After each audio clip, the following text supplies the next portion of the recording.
Ciao a tutti, sono Gianfranco Pascucci di Pascucci al Porticciolo, ben ritrovati e oggi vi farò vedere come interpretiamo il burro e alici qui al ristorante. Molti usano scaldare il burro e le alici in padella per fare il classico spaghetto burro e alici. Noi lo interpretiamo in un'altra maniera. Partiamo dalle alici, usiamo delle alici sottosale, buonissime, che poi dissaliamo ovviamente, e Luca Seccatore, il mio sous chef, sta preparando il composto. La prima cosa sarà schiacciare le alici, usando magari il coltello sul tagliere, si schiacciano leggermente le alici, che poi vanno unite al burro, un burro pomata, un burro, basterà lasciarlo a temperatura ambiente. E aggiungiamo dell'origano secco, che a mio avviso sta benissimo con il burro e le alici. Si amalgamano al composto usando una frusta. Con questa base di burro alici già potremmo preparare un ottimo piatto. Ma se mi seguite in cucina vi farò vedere tutto il processo del nostro spaghetto burro alici.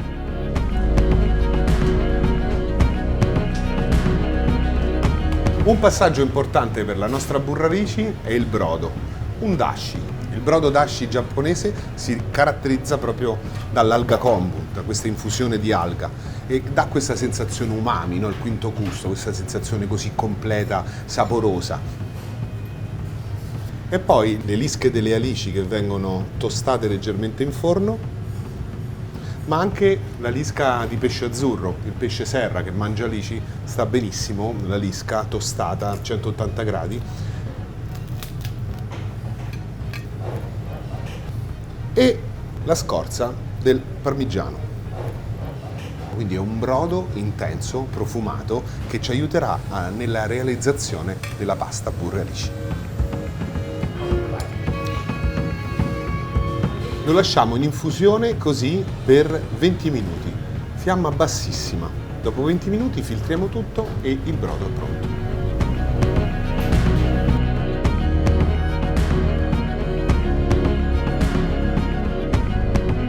È il momento di calare la pasta.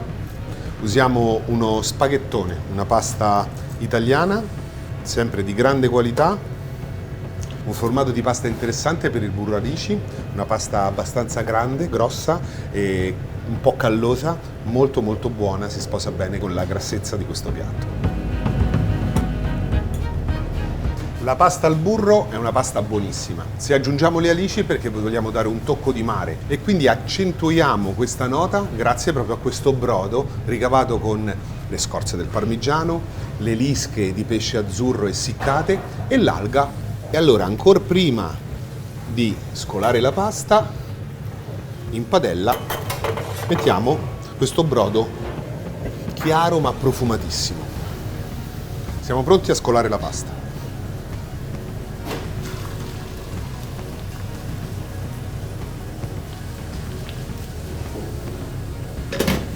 Ancora al dente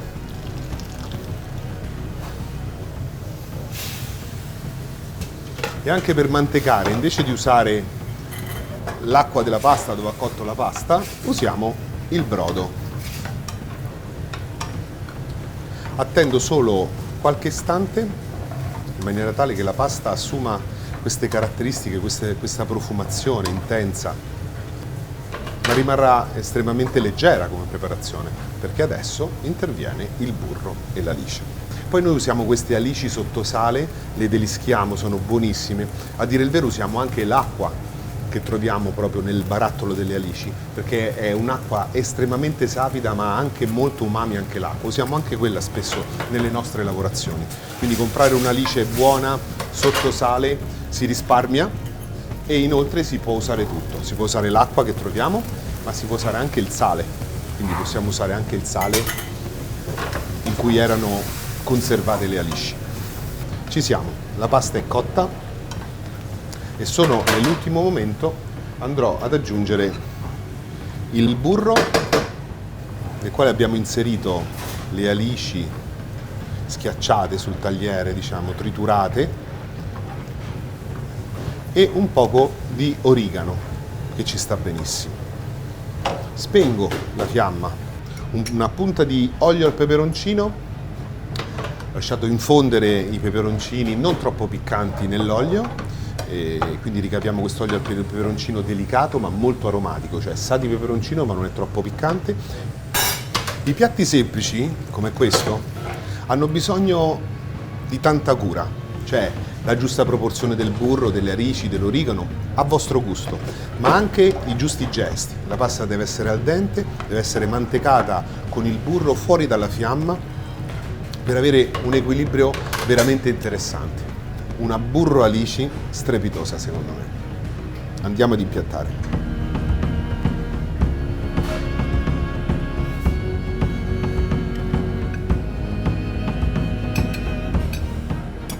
Io la lascerei così.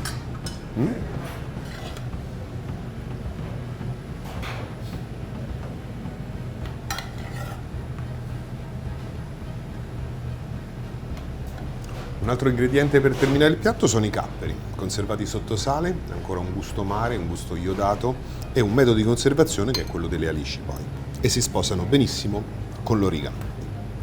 Ginepro e bancià, quindi questa sensazione un po' scura di terra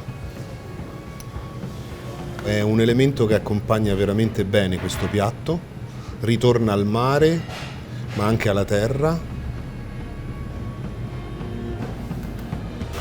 e così ci siamo.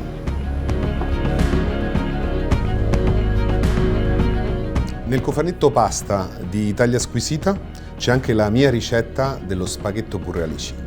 Insieme a me in questo libro ci sono più di 80 chef italiani, questo per raccontare la tradizione e la contemporaneità della cucina italiana. Spero vi sia piaciuta l'interpretazione dello spaghetto burro alici, che è un piatto anche da tutti i giorni, un piatto veramente semplice da fare. A me piace reinterpretarlo dandogli delle note saline, salmastre, che possano farlo diventare un piatto veramente interessante e che rappresenti comunque la nostra cucina. Un saluto a tutti gli amici di Italia Squisita, vi aspetto qui a Fiumicino nella nostra periferia iodata per assaggiare il nostro mare.